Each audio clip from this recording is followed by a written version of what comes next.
Hello and welcome to my channel. If you like my content, please like and subscribe. It really helps me a lot.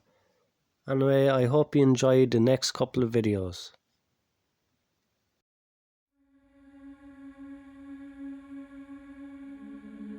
This is a true story of mine that took place back in September 2020. I was on a trip to Germany where most of my friends live, aside from those who are in the state of California. Not to flex, but my family is extremely rich. I mean, way richer than I'm able to portray. In fact, my uncle is a billionaire, as of this date. Therefore, I had my own personal supercar, which was a 2020 Lamborghini Avatar SV, in Germany. I had my own back in the US too. My cousins, who also had a ghastly amount of money, were in Germany at the time. We decided to take a stroll on the German Autobahn with our supercars. For those of you who don't know, the Autobahn is a highway in Germany with no speed limits. The cruise consisted of me and my cousins, David, Luke and Werner. David had a Ferrari SF90, Luke was going to take his Porsche 918 and Werner was in his McLaren 720. We began our ride at 8 PM. Before we knew it, we were going just north of 260 kilometers. I was having fun when I noticed something was wrong with David. He was missing from the team. I looked around to make sure I wasn't mistaken, but to my horror, David was actually missing. I called my other cousins and told them to pull over. I told them what happened. They were just as perplexed and horrified as I was, because there was no way David could have gone missing abruptly at 250 kilometers. I tried calling him, but he wasn't picking up. We did something next that we could probably get a ticket for. We turned our cars around and went the opposite direction on the road in order to look for David. When we got to the part of the road where David had last been seen, we decided to park our cars and go look for him in the woods next to the long Autobahn. Not even 3 minutes later, I could hear cries for help. It was David's voice. We ran in the direction where the voice was coming from, only to realise something that to this day makes my skin turn cold every time. We ran, the cries for help would be the same distance away, like David or whatever was pretending to be David was moving away from us, while crying for help. We started panicking and crying in frustration. We looked and looked but couldn't find him, with tears in our eyes.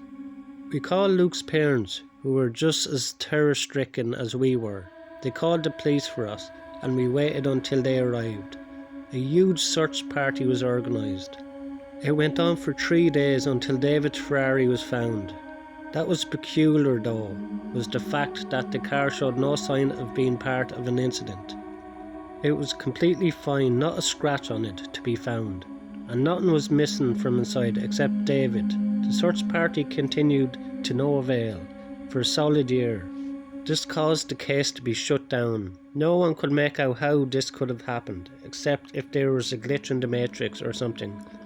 It's 2022 and I still miss and cry for my dear cousin.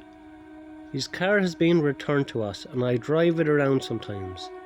I still hope for some reason that he's okay, or at least alive and can be found. This incident has chilled every bone in my body, and unbelievable as it sounds, it is true.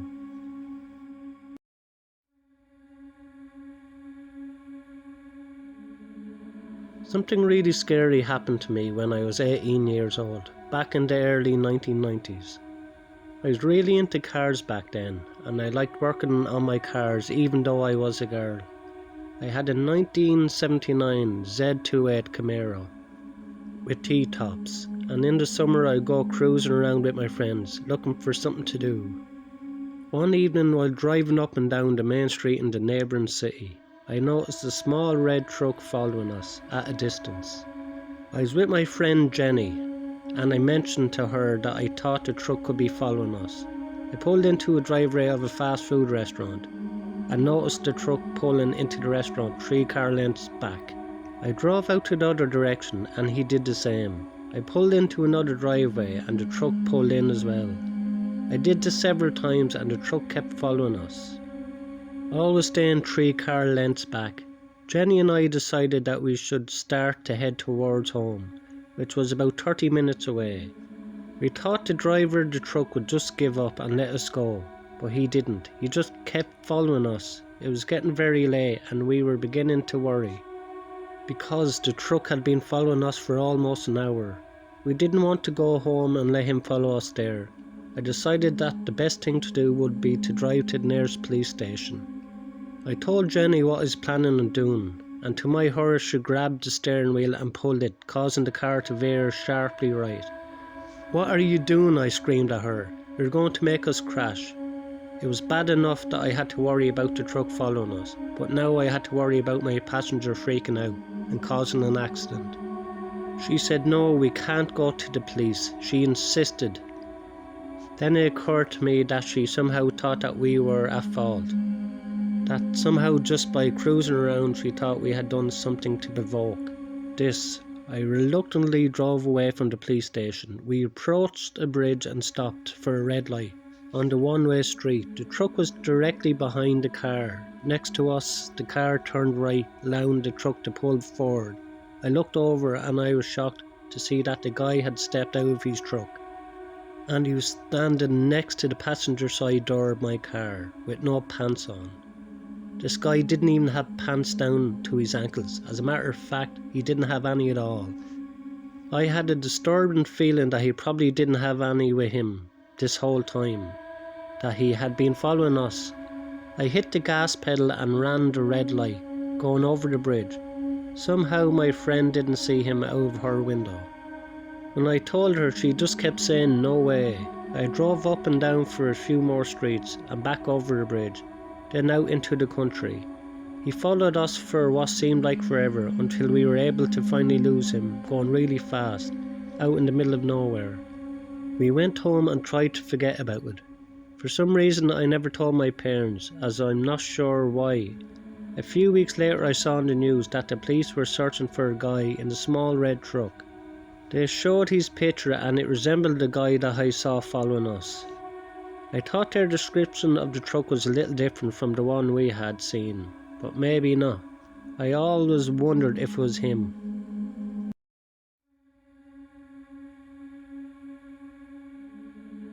I'm 14 years old. I'm very small. Since I'm barely 5 foot tall and 100 pounds, I look younger than I really am.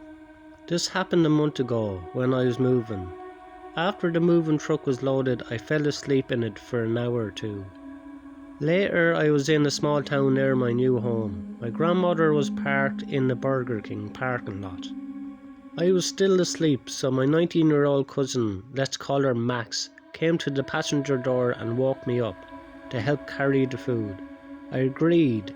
We went into the Burger King and she ordered. Then I tapped her arm and I told her I was going to the restroom.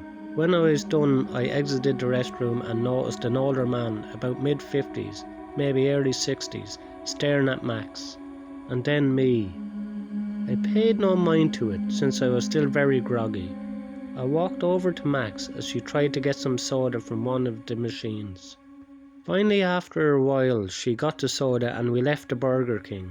As I was sitting in the moving truck, sipping on my chocolate milkshake, I saw the guy walking towards the truck. He said, "I know who you are," and stopped at the driver's side where my grandmother was. She looked rather confused and replied, "Who am I?" He said with the exact same tone, "The woman of God." Then he started rambling about taking care of us girls. All the while I was terrified. Ideas flashed through my mind of creepy things I read on Reddit. Then suddenly he pointed to me with a dead serious expression and said, "You're a pain in the ass." I was then really confused and also scared out of my mind. I started laughing awkwardly and mumbled something. He continued rambling until I heard Max calling me, telling me that I left my fries in the bag. But I already had my fries. I went over and asked her what she meant, but she changed the topic to the guy. About 5 minutes later we agreed that he was giving off creepy vibes. My grandmother, however, called my name to say that we were leaving. The old man's car was blocking our path at the time, so he hopped in and moved out of the way. He did the "I'm watching you" motion with his fingers and mouthed the words "I'm watching you." Now this is when I grabbed my phone and called Max. I told her to make sure he didn't follow us. Luckily he didn't. It just creeps me out to think that he was watching us get our food and our drinks the whole time.